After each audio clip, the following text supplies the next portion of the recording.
గురుగారు, జపం అంటే ఏమిటి? ఆ జపాన్ని ఎలా చెయ్యాలని మన ధర్మం చెప్తుంది? జపసిద్ధి జపసిద్ధు జపసిద్ధు నా సంశయ అంటుంది తంత్రశాస్త్రం. ఏదైనా సాధించాలి అంటే జపంతోనే సాధ్యమవుతుంది. భగవన్నామాన్ని నిరంతరము జపించటం వలన, ఆ మంత్రాన్ని గురుముఖత స్వీకరించి అనుష్ఠానం చేయటం వల్ల ఎలాంటి దుష్కరమైన కార్యక్రమాన్నైనా మనం సాధించవచ్చు. గురుముఖత మంత్రాన్ని స్వీకరించేటప్పుడు గురువు పాటించాల్సిన నియమాలు ఉన్నాయి. ఏ మంత్రాన్నైతే సాధకుడికి బోధించాలని గురువు భావిస్తాడో ఆ మంత్రాన్ని కనీసం 10,000 సార్లు అనుష్ఠానం చెయ్యాలి. అనంతరం మంత్రంతో జలాన్ని ధారపోస్తూ ఉపదేశం చెయ్యాలి. దాన్ని స్వీకరించినటువంటి శిష్యుడు నిర్ణీత కాలంలో అనుష్ఠానం చేస్తూ ఆ మంత్రాధి దేవత సాక్షాత్కారం పొంది తన జీవితాన్ని అద్భుతంగా మలుచుకోవచ్చు.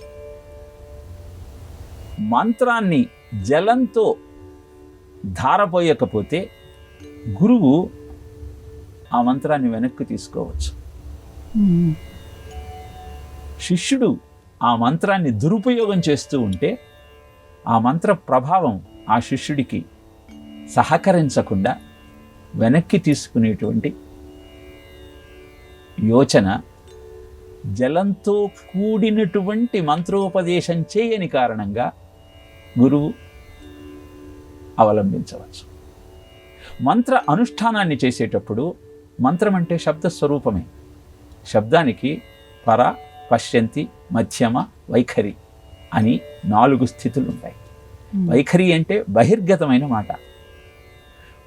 కుంభకంలో ఉండి శూన్య స్థితిలో మంత్రాన్ని ఉచ్చరించినప్పుడు అది సత్ఫలితాలను ఇస్తుంది, మోక్ష మార్గాన్ని ప్రసాదిస్తుంది. పూరకంలో ఉండి మంత్రజపం చేస్తే ఇహపర సుఖాలను అందజేస్తుంది. ఇలా మంత్రానుష్ఠానాన్ని చేయటానికి ఏ ఏ పద్ధతులను అవలంబించాలో గురుముఖత నేర్చుకొని ఆ గురువు నిర్దేశకత్వంలో మాత్రమే సాధనను కొనసాగించగలిగితే విపరీత పరిణామాలు కలగకుండా ప్రయోజనం నెరవేరుతుంది. అందుకే జపం తరింపజేసే అద్భుతమైన సాధనము అని తంత్రశాస్త్రం మనకు తెలియజేస్తుంది.